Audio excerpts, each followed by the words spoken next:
Pada Rabu, 28 Agustus 2024 pagi, pasangan bakal calon kepala daerah Sumsel Hermanderu dan Ciujang menjalani serangkaian pemeriksaan kesehatan di Rumah Sakit Muhammad Husin Palembang.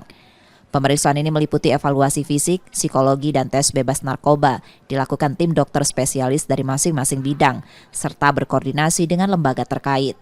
Ketua KPU Sumsel menjelaskan pemeriksaan kesehatan untuk pasangan calon berlangsung 1 hari setelah mereka mendaftar ke KPU daerah. Pemeriksaan kesehatan yang akan dilaksanakan oleh tim pemeriksaan kesehatan Rumah Sakit Muhammad Husin.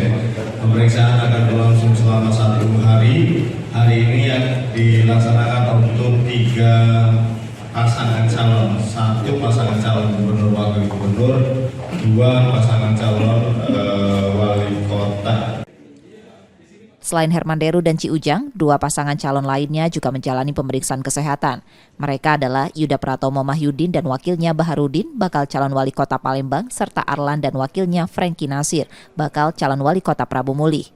Pemeriksaan kesehatan para bakal calon kepala daerah ini dijadwalkan berlangsung hingga Minggu 1 September 2024. Reski Oktora, Muklas Diferensial Kompas TV, Palembang, Sumatera Selatan.